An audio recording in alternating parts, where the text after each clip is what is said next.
మన నీతికి ఆధారమైన వాడు ఇరుకులో విశాలతను కలుగచేయవానికే యుగయుగములకు మహిమ కలుగును గాక. మన ప్రభువును రక్షకుడైన యేసుక్రీస్తు ప్రభు వారి నామంలో మీ అందరికీ నా శుభములు. ఈ రోజు మనం యోహాను సువార్త మొదటి 3 అధ్యాయాల సారాంశాన్ని చూడబోతున్నాం. నిజం చెప్పాలంటే ఈ 3 అధ్యాయాలు 3 అధ్యాయాలు కాకుండా 3 గ్రంథాల్లాగా అనిపించాయి. ప్రతి అధ్యాయం దేవుని గురించి ఎన్నో గొప్ప సత్యాలను మనకు తెలియజేస్తూ వచ్చింది. మొదటి అధ్యాయంలో యేసుక్రీస్తు ప్రభు వారు ఎవరో చూశాం. ఆయన కేవలం ఒక ప్రవక్త కాదు, ఒక బోధకుడు కాదు. ఆదిలో నుంచి ఉన్న వాక్యము, దేవుని యొద్ద ఉన్న దేవుడు, సమస్త సృష్టికి మూలమైన వాడు, తండ్రి కుమారుడు ఏకమై ఉన్న పరిస్థితి, ఇవన్నీ కూడా మనం చూసుకుంటూ వచ్చాం. 2వ అధ్యాయంలో ఆయన మహిమను ప్రత్యక్షపరిచే మొదటి సూచక్రియను చూశాం. నీటిని ద్రాక్షరసంగా మార్చిన ప్రభు మన జీవితాల్లో కూడా ఎంత గొప్ప మార్పును కలిగించగలవాడని గ్రహించాం. అలాగే దేవుని గృహము పట్ల, అంటే ఆయన ఆలయము పట్ల ఆయనకున్న ఆసక్తిని కూడా చూశాం. 3వ అధ్యాయంలో మనిషికి అత్యంత అవసరమైన క్రొత్త జన్మ అనుభవాన్ని గురించి, దేవుని అపారమైన ప్రేమను గురించి, విశ్వాసం ద్వారా లభించే నిత్య జీవాన్ని గురించి, వెలుగు చీకటి మధ్య ఉన్న వ్యత్యాసము, ఎవరు వెలుగు దగ్గరకు వస్తారో ఎవరు రారో, వీటన్నిటి గురించి మనం ధ్యానించాం. ఈ 3 అధ్యాయాల్లో మనం ప్రధానంగా దేవుడు ఎవరు, యేసుక్రీస్తు ప్రభువారేంటి, రక్షణ అంటే ఏంటి అనే పునాది సత్యాలను నేర్చుకున్నాం. ఇప్పుడు ఒక ఇంటికి పునాది వేసిన తరువాత గోడలు ఎలా నిర్మించబడతాయో, అలాగే యోహాను సువార్త 4వ అధ్యాయం నుండి ఈ సత్యాలు మనుషుల జీవితాల్లో ఎలా పనిచేస్తాయో చూడబోతున్నాం. ఈ రోజు మనం యోహాను సువార్త మొదటి 3 అధ్యాయంలోని సారాంశాన్ని మరొకసారి చూడబోతున్నాం. యోహాను సువార్త మొదటి 3 అధ్యాయాల్లో దేవుడు ఎవరు, ఆయన స్వభావం ఏంటి, ఆయన భూమి మీదకి వచ్చిన కారణం ఏంటి, ఆయన ప్రజల పట్ల ఉన్న ఉద్దేశం ఏంటి, ఈ విషయాలను చాలా అద్భుతంగా తెలియజేశాయి. మొదటి 3 వచనాల్లోనే మనం చూస్తాం, ఆయన దేవుడై ఉండెను అని. ఆయన కేవలం ఈ లోకంలో మనిషిగా ఉండటానికి రాలేదు, కానీ పరిపూర్ణ మానవునిగాను పరిపూర్ణ దేవునిగాను, దేవునితో సమానుడైన వాడు, దేవుడై ఉన్నవాడు, దేవుని కుమారుడుగా పిలువబడుతున్నవాడు అన్ని ఈ సంగతులన్నిటినీ కూడా మనం ఈ అధ్యాయంలో మనం గమనించాం, నేర్చుకున్నాం. ఆయనే సృష్టికర్త, కలిగినదేది ఆయన లేకుండా కలగలేదు అనే వచనంలో 3వ వచనంలో మనం చూస్తాం. ఆయన వెలుగై ఉండి మనుషుల్ని వెలిగిస్తూ వచ్చారు. ఆయన మనుషులకు సత్యాన్ని, జీవాన్ని, మార్గాన్ని చూపించడానికి లోకంలోనికి వచ్చిన సంగతి మనం 4 నుంచి 9 వచనాల్లో మొదటి అధ్యాయంలో గమనించగలం. దేవుడు కృపాసత్య సంపూర్ణుడు. మోషే ద్వారా ధర్మశాస్త్రం వచ్చినా కృపాసత్యము యేసుక్రీస్తు ద్వారా వచ్చాయి. ఆయన కేవలం నీతిమంతుడే కాడు, కృపగలవాడు కూడా.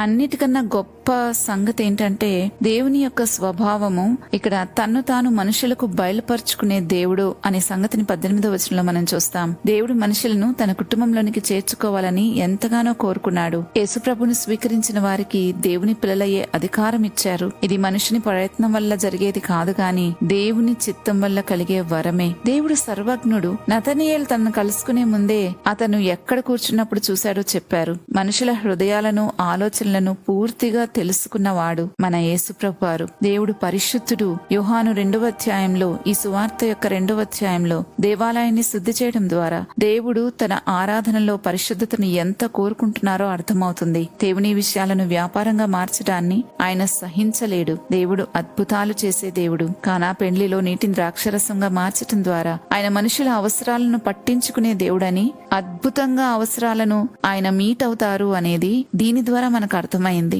ఆయనకు అసాధ్యం ఏమీ లేదు. దేవుడు క్రొత్త జన్మను అనుగ్రహించేవాడు. 3వ అధ్యాయంలో నికోదేముతో మాట్లాడుతూ దేవుని రాజ్యాన్ని చూడాలంటే, అందులో ప్రవేశించాలంటే ఆత్మనూతనంగా జన్మించాలి అని యేసుప్రభు వారు చెప్పారు. మతం, సాంప్రదాయం, జ్ఞానం ఇవేవీ కాదు. దేవుని రాజ్యంలోకి చేర్చబడాలి అనంటే కేవలం పరిశుద్ధాత్మ ద్వారా, వాక్యము ద్వారా మన యొక్క ఆత్మ తిరిగి జన్మించినప్పుడు మాత్రమే. వారి ద్వారా కలిగే క్రొత్త జన్మే దేవుని రాజ్యానికి, దేవుని రాజ్యంలోకి మనల్ని ప్రవేశపెడుతుంది. దేవుడు ప్రేమ కలిగిన తండ్రి అని 3వ అధ్యాయం 16వ వచనం ద్వారా మనం తెలుసుకున్నాం. ఆయన లోకాన్ని ఎంత ప్రేమించారో అక్కడ రాయబడింది. మనిషి అర్హత వల్ల కాదు, దేవుని ప్రేమ వల్లనే ఈ రోజు మనకి రక్షణ కలిగింది. దేవుడు రక్షించే దేవుడు. మనలో ఎవరేమైనా కష్టం ఉన్నప్పుడు, బాధ వచ్చినప్పుడు, శ్రమ వచ్చినప్పుడు మనం అనుకోవచ్చు, అసలు దేవుడు నన్ను ప్రేమిస్తున్నాడా అని. అయితే ఆయన జవాబు ఏం చెప్తున్నారో తెలుసా? నేను ప్రేమించాను గనుక నా ఏక కుమారుని లోకానికి పంపించాను. ఆయన ప్రేమించాడు గనక ఆయన శిలువ మీద తన ప్రాణాన్ని త్యాగంగా బలిగా అర్పించారు. ఇంతకన్నా పెద్ద రుజువు మనకేం కావాలి? అది మన బుర్రలోకి ఎక్కించుకోవాలి ఆ విషయాన్ని. అప్పుడే మనకది నిలబడి ఉంటది ఆ సత్యం మన హృదయంలో. ఇంతగా ప్రేమించిన దేవుడు చిన్న చిన్న శ్రమల్లో నుంచి, బాధలో నుంచి మనల్ని బయటకు తీసుకురాలేడా?